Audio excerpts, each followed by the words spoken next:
lagi pada podcast Ruang Demokrasi. Nah, saya presenter pada podcast kali ini. Saya Yola Tavia dan ada narasumber kita. Halo semuanya, perkenalkan nama aku Julira Mirna. Aku merupakan mahasiswa dari Prodi Pendidikan Pancasila dan Kewarganegaraan dari Universitas Negeri Padang. Nah, mungkin pada podcast kali ini kita akan membahas mengenai demokrasi. Nah, mungkin teman-teman semua udah pada sering dengar nih apa itu demokrasi. Baik, saya akan menjelaskan sedikit mengenai demokrasi. Demokrasi sering kita pahami sebagai sistem yang ideal. Namun, dalam praktiknya, demokrasi tidak selalu berjalan dengan mulus. Ada proses panjang, konflik kepentingan, hingga tantangan budaya politik yang memengaruhinya. Pada podcast kali ini, kita akan membahas demokrasi secara bertahap. Ada mulai dari proses transisi demokrasi, relasi kekuasaan presiden dan DPR, hingga budaya politik dan demokrasi lokal di Indonesia.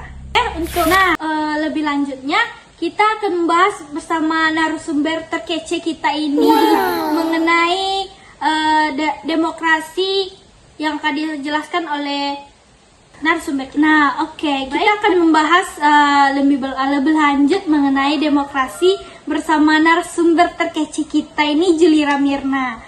Nah, baik teman-teman, kita akan mulai pada segmen pertama.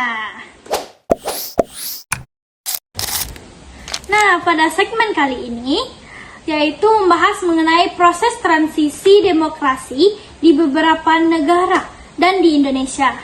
Nah, untuk memulai diskusi kali ini, Julira Mirna, sebenarnya apa sih yang dimaksud dengan transisi demokrasi? Dan mengapa proses ini sering terjadi dan tidak berjalan dengan mulus di berbagai negara? Baik Yola, menurut aku apa itu transisi demokrasi? Transisi demokrasi ini merupakan proses perpindahan kekuasaan dari otoriter menuju lebih demokratis. Nah, yang kita tahu sendiri teman-teman, otoriter ini membuat bahwa masyarakat itu memiliki keterbatasan dalam menyampaikan aspirasinya kepada pemerintah daerah. Pada otoriter ini juga pemerintah pusat maupun daerah itu memegang sepenuhnya pemerintahan yang ada di negara. Nah, sedangkan lebih demokratis ini dapat kita lihat bahwa sekarang bahwa di demokrasi kita di Indonesia khususnya sendiri itu udah memiliki kebebasan dalam menyampaikan pendapat. Tapi proses ini sering menjadi tantangan juga Yola, karena masih banyaknya tentunya dengan perubahan transisi tadi, tentunya juga ada proses baru yang terjadi di dalamnya, baik kekuasaan politik atau perlakuan para aktor politik serta masyarakat itu sendiri. Karena perubahan tadi itu tentu saja institusi lama telah melemah, tapi institusi baru seperti demokrasi, rezim baru tentunya belum terlalu kuat. Nah, inilah yang menjadi sebuah tantangan untuk negara yang baru saja melakukan transisi demokrasi. Karena di sana belum kuat tadi itu, masih banyak juga negara yang pemerintahnya itu belum siap juga dengan apa yang perubahan tadi itu, masih kurangnya politik, masih kurangnya kekuasaan politik, masih terjadinya konflik politik juga dan konflik para elit juga. Nah, karena itulah masih banyak negara yang masih beradaptasi, dan itulah menyebabkan tantangan itu terjadi, Yola. Jadi begini ya Julira, demokrasi itu merupakan fase yang rawan menentukan berhasil atau tidaknya demokrasi ke depannya. Nah, tadi kita udah membahas mengenai transisi demokrasi dan berbagai tantangannya. Baik, untuk pertanyaan selanjutnya yaitu mengapa kalau kita bandingkan dengan beberapa negara, mengapa ada negara yang berhasil melalui transisi demokrasi, tetapi ada juga yang justru gagal atau mundur?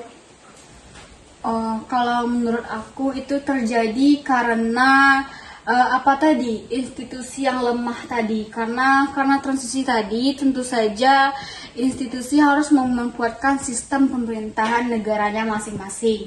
Nah, di sini itu ada contoh negara yang berhasil itu adalah Afrika Selatan.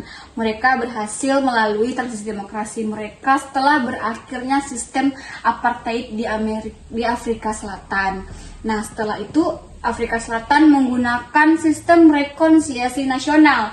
Di sini mereka melibatkan langsung kelompok masyarakat untuk terlibat dalam demokrasi negara mereka. Nah, di sini juga mereka pemerintahnya itu juga memberikan kebebasan terhadap hak azazi warga negaranya, dan juga mereka juga memberikan kebebasan pers di negara tersebut. Karena itulah demokrasi di sana bukan hanya berjalan secara formal saja, tetapi juga berjalan secara mesti nyatanya di masyarakat.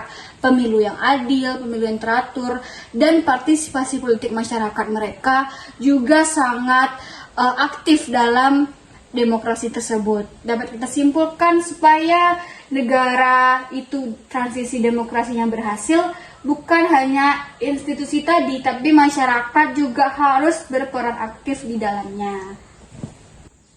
Nah, tadi merupakan negara yang berhasil dalam transisi demokrasi. Menurut Julira, apakah ada negara yang tidak berhasil dalam transisi demokrasi pada saat ini? Kalau saat ini itu aja masih ada ya, tapi kita bahas ke negara dulu yang kurang berhasil dalam transisi demokrasinya, yaitu ada Mesir. Mesir ini dulu akibat gerakan Spring Arab 2011 ini, Mesir mencoba transisi demokrasinya, namun nyatanya kurang berhasil karena kurangnya partisipasi masyarakat dan juga masih tidak adanya pembatasan terhadap militer. Sebab seperti elit lama, terutama militer itu masih ikut campur dalam politik mereka. Jadi di Mesir pemilu itu hanya sesuai formal aja, cuman sebagai sistem prosedural, bukan ada praktik nyata di lapangan di negara mereka langsung. Nah, di sini akibat itulah karena masih ketimpangan dengan elit-elit lama seperti militer tadi, masih terjadi kesulitan bagi Mesir untuk menjalankan transisi demokrasi mereka. Jadi mereka kembalilah menjadi sistem negara otoriter akibatnya. Nah, artinya demokrasi ini bukan hanya soal pemilu, tapi juga soal kualitas institusi dan partisipasi masyarakat. Nah, baik, kita lanjutkan pertanyaan yang ketiga. Jika kita tarik ke Indonesia, bagaimana menurut Julira proses transisi demokrasi pasca peristiwa 1998? Nah, Yola, menurut aku Indonesia ini merupakan negara yang juga berhasil dalam transisi demokrasinya. Karena kita tahu banget bagaimana peristiwa 98 itu mencekamnya demokrasi Indonesia. Nah, akibat peristiwa itulah melalui gerakan masyarakat sipil dan mahasiswa, Indonesia berhasil menjadi negara di era reformasi, yang dimana pada saat ini Indonesia berhasil menjadi negara yang dalam demokrasinya itu dilakukan secara nyata di lapangan melalui pemilu, kebebasan masyarakat berpendapat, kebebasan pers dan hak asasi manusia. Namun Yola, setelah keberhasilan ini tentu aja tantangan-tantangan kecil di negara itu tidak akan mudah hilang atau berubah. Setelah keberhasilan tadi, kita juga menemukan masalah baru di masyarakat. Karena kebebasan tadi itu aku lihat sekarang masyarakat itu lebih kadang juga semena-mena dalam menyampaikan pendapat mereka. Boleh seperti itu, tapi sebaiknya kita pakai bahasa yang lebih bagus. Dan juga masalah budaya politik uang ini juga masih belum terselesaikan di Indonesia. Melalui tentu saja karena pemilu tadi, politik uang itu juga masih menjadi masalah yang sangat harus cepat diatasi. Dan menurut aku itu caranya dengan melalui pendidikan politik. Masyarakat dari anak-anak sampai orang tua itu harus tahu bahwa politik uang adalah sesuatu masalah sosial yang harus cepat diatasi supaya para calon-calon pemimpin kita itu memiliki pemimpin yang berbobot, benar-benar memiliki visi misi untuk memajukan dan mensejahterakan masyarakat kita. Begitu ya lah. Nah, jadi begitu ya Julira penjelasannya. Berarti demokrasi ini sangat penting loh teman-teman kita pelajari dari usia dini. Baik, selanjutnya teman-teman pada nggak sabar ya? Oke, selanjutnya kita mulai pada segmen kedua.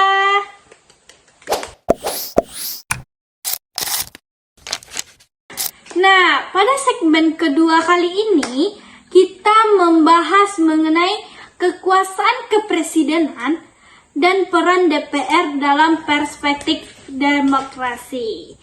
Pada topik kali ini, menurut Julira, bagaimana seharusnya kekuasaan presiden dijalankan agar tetap sesuai prinsip demokrasi?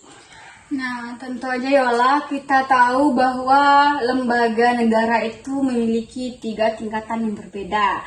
Nah, di sini tentu saja presiden tidak berdiri sendiri. Mereka harus bekerjasama dengan lembaga-lembaga lain juga seperti DPR contohnya. Presiden itu tidak boleh membuat undang-undang dengan semena-mena. Mereka harus mendiskusikan juga bersama anggota DPR, dan juga memiliki anggaran negara itu juga harus terbuka kepada dan diskusikan bersama DPR.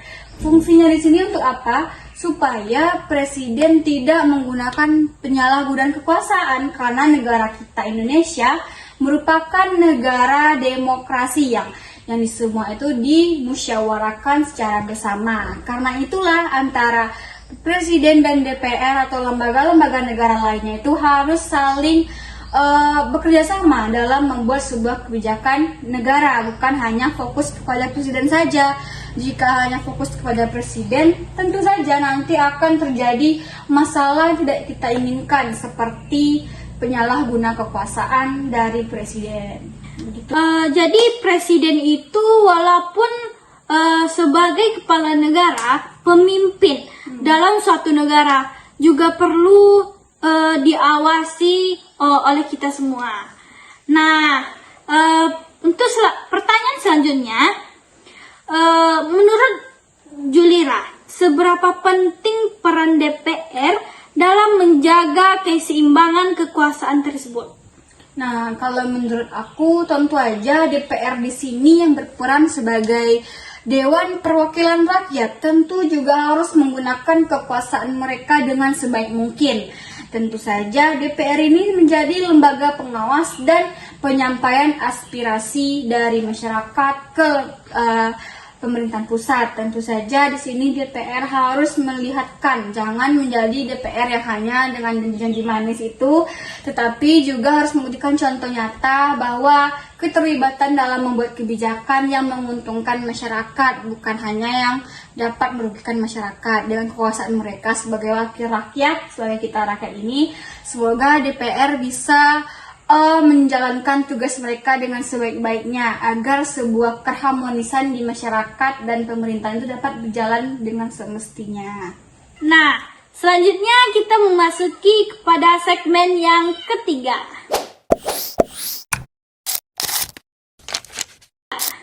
Pada segmen yang ketiga ini membahas mengenai budaya politik dalam kaitannya dengan penguatan demokrasi di Indonesia dan demokrasi lokal. Nah, menurut Julira, selain sistem dan lembaga negara, bagaimana peran budaya politik masyarakat dalam penguatan demokrasi di Indonesia?